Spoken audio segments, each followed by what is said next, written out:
Narcissism is a hot topic these days.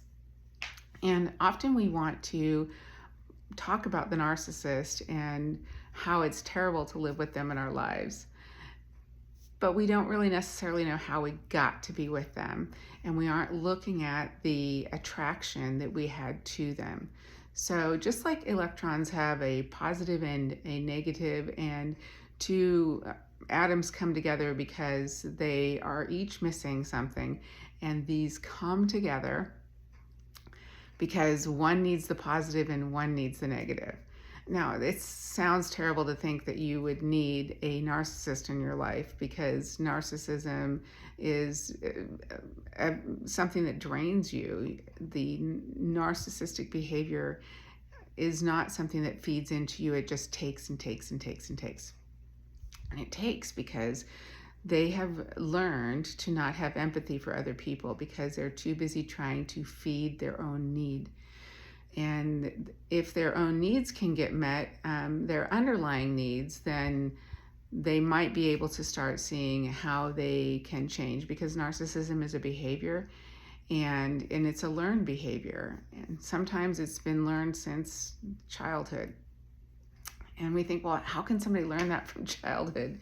Well, part of what happens in our society is that we have these overarching philosophies that we don't realize are affecting us. And one of those philosophies is existentialism. It happened a long time ago. It happened in the 1800s. And well, how can something that happened in the 1800s be still affecting me today, 200 years later? It's a good question. And the reason it can affect us is because existentialism started to say that everything is about me. It's all about me. And in narcissism, it's all about me. So existentialism birthed, in a sense, the opportunity for narcissism to just explode, because we diminished a spirituality, and whatever you want that spirituality to be, we diminish the spirituality by saying everything is about me. I can make my life what I want. And then we moved from that into modernism, where everything is really about the community, and we don't want to have anything to do with this spiritual stuff. We're going to shove that to the side. And postmodernism kind of was a blend of the two, where we say, well, the individual's important, but they're important in relationship to their community. And then in all of this, we were using a lot of logic and reason, and didn't want to have anything to do with the spiritual aspect of life. But even attraction is kind of a spiritual thing. So when we look at attraction and we're thinking about, well, with atoms, a negative and a positive come together, and they connect and they make something together. Well, we do that when we are in relationship. This is why none of us wants to talk about codependency, even though we all know what it is to a certain degree. Maybe we don't have the accurate definition, but we kind of understand that it means that there's one person whose needs supersede the needs of the other person, and that codependent person becomes enmeshed with the dependent person. And the dependent person could be someone who has a mental illness. It could be someone who has a physical long-term illness. It could be someone who has a disability. It could be someone who has an addiction. And the addiction doesn't have to be drugs or alcohol. It can be food, or shopping, or gambling, or even relationships. Some people have addictions to relationships. And how many people have addictions to drama? If we didn't, there would be no soap operas, and probably not other things that are kind of like soap operas, like Suits. So there's all kinds of things that can make us fall into this category of addiction. And some people are even addicted to just video games, or playing solitaire games, things that are solitary, that don't involve community, and that pull you away from your community and give you a false sense of community. Because if you have a video game group of friends, You only see them when you're sitting and doing the video game. You have nothing else that you can do with them. There's no variety, and you don't actually physically touch them. And part of what we need as humans is physical touch. So there's all kinds of studies. We can talk about that another time, but there's all kinds of studies about how babies who don't have physical touch end up not developing properly. And as a human, you need physical touch.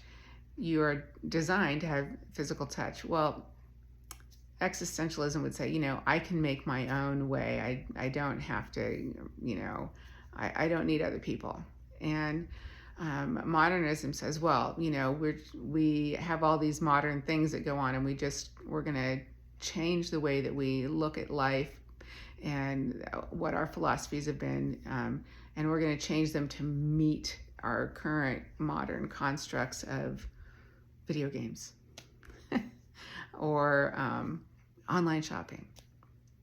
And so all of our philosophies and our spirituality is going to change based on the fact that we now have, TikTok and social media, and we can connect on social media. We can connect through video games. We can connect in these non-traditional ways, which those are fine ways to connect with people at one level, but they don't take us to the other levels of being able to be in the same room with people and be able to be touched in some ways, even if it's not physical touch, because when we have eye contact with people, some people are okay with this, what I'm doing right now with you, and you feel like that you have a relationship with me, but I don't have a relationship with you.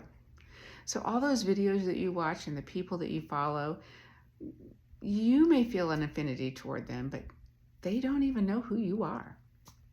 And they're not going to know who you are unless you somehow are able to connect with them. And sometimes that happens, but often when we've connected with somebody, even if it's through a dating app and you see them on the phone, eventually you want to see them in person to see if they really are who you think that they are on camera. So we have this need to be in the same vicinity with other people. Some of us need smaller amounts of people, and some of us need larger numbers of people. So it's not about the number of people you need in your life. It's that at some point, even if the number of people you need is only 1, 2, or 3, which for some of you who have melancholy temperaments, that is a reality. However, at some point, you do need to be in the same room with them. You do need to be able to see them in their everyday life and to share experiences with them. So here we have this philosophies that have said we don't need anybody, we just need ourselves.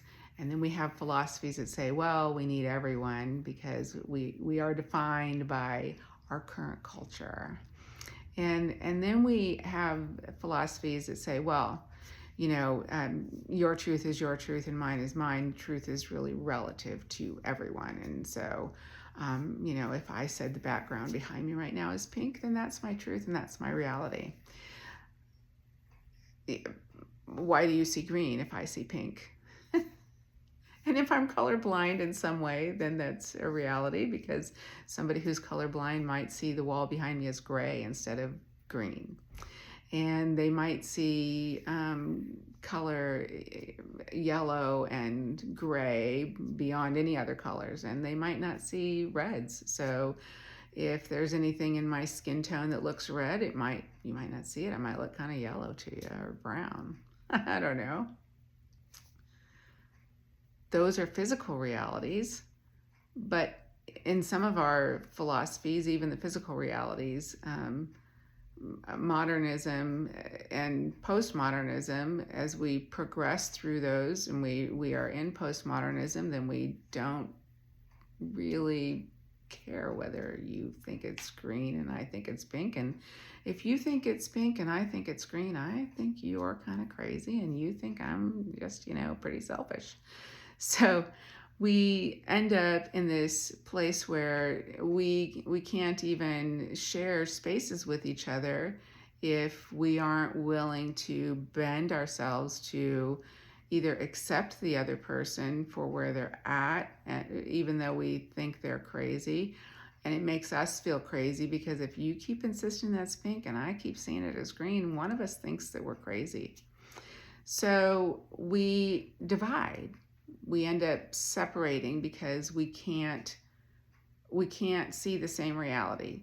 So we do this politically right now too. We have a division because we can't agree on what the core essentials of life are. And it causes lots of problems in society, because if you continue to insist that the world is round and I continue to insist that it's flat, our needs and our views of what's necessary to continue life together on the planet become too divergent. So what does this have to do with narcissism and our part in becoming connected to a narcissist? What happens is that we don't understand how we got attracted to this person who thinks so differently than we do. And we think it couldn't be about me because they're the one with the problem. And this is the tendency right now, to think that the other person has a problem because they don't see things the same way as I do. And we don't understand that when they're negative, how could I be attracted to a negative person, to someone who treats me with disrespect, and someone who is passive aggressive toward me, or who rages against me, someone who expects me to be like them and to support their view of themselves, and to continue to try and lift them up, and accept that they're going to put me down in order to lift themselves up.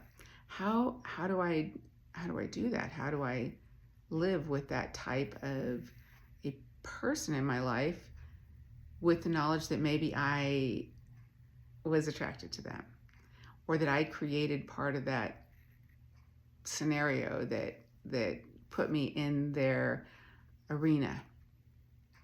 Well, we don't want to acknowledge that my desire to see the world the way that I want would put me in a situation where I'm with someone who diminishes me repeatedly and often, maybe even daily, and causes me to live in a way that I'm never enough. Why would I do that?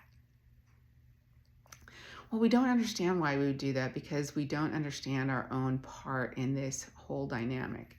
You see, with every narcissist, there's an accommodator, and accommodators help the narcissist, and they support the narcissist in their self-view. Narcissists can be very gregarious, they can be very charming, and the reason that they're charming and gregarious is because they have a strong need to attach themselves to people who they think will promote them, because they don't feel like they can promote themselves enough. Really underneath, they don't have a strong enough self-view. You see, even in their existential thinking of I can create my world to be however I want it to be, they have a fantasy thinking. But really, they need other people to support their fantasy, because they can't create that fantasy on their own. So even though existentialism birthed this idea, it doesn't allow them to support it, because they don't have enough self-concept to promote themselves without attaching themselves to other people who they feel have something to offer them.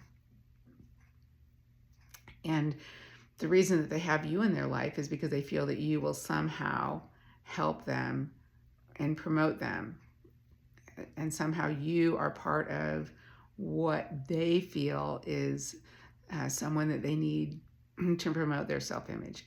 Either you're beautiful, or you're rich, or you have a certain power or charisma that they don't have, so they've attached themselves to you in order to use the things that they value in you. But they're not going to let you know that they value you, because if they let you know that they value you, then they've placed you above themselves, and they can't place anyone above themselves because everything has to be about them. And so since everything has to be about the narcissist, they will put you down and diminish you in order to get you subservient to their self-image, so that everything that you do that's good will be about them. And you've submitted yourself to that because you've been attracted to the positive aspects of narcissism, which is their charm and their ability to make connections with people that you feel like you aren't able to connect with on your own either. So in some senses, the accommodators have kind of like a secret narcissism that they're practicing, because they've attached themselves to this person in order to be able to utilize the things that make them feel good that person does. That person is usually builds them up at first in order to use them. So they're manipulating you, and you're submitting yourself to being manipulated. So how do you stop? The first step is just realizing what you're doing. So I hope that today we've just at least touched the surface of that. You started to realize, what am I attracted to in this person? And how did I get myself into a situation where I am submitting my green worldview to their pink worldview? And how am I going to get out of that? This question is a good question to ask. You don't need to answer it today, but it's important that you start to recognize how you got into the situation that you got into with the narcissistic persons in your life.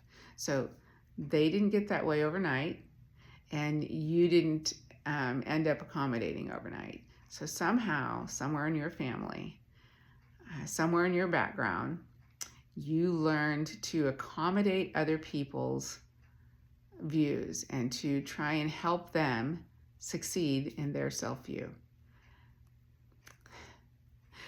Wow, it's a lot of information to take in, and it's not bad information, and it's not information intended to make you feel guilty about yourself or to feel ashamed. So guilt and shame are two things that are going to hold you back, and we don't want to go there. So in order to go forward, we have to get rid of the guilt and shame, and we can talk about that on another day. I think I've already posted a video on guilt and shame, and it might be one of my longer videos when I first started, and I'll probably do one again, but you can go back and scroll through and find the information on guilt and shame, and I'll try and post it in one of the comments below on this longer video. So this has been about an 18-minute video. If you've watched this long, thank you so much.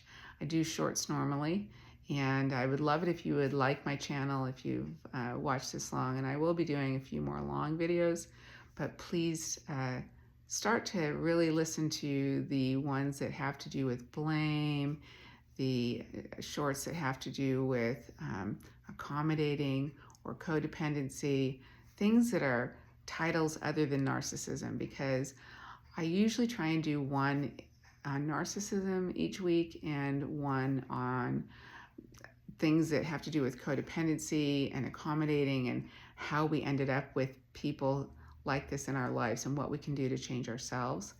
And then on Wednesdays, I do shorts on Jesus in the workplace, because a lot of times we feel like that we've messed up our lives and what can we do?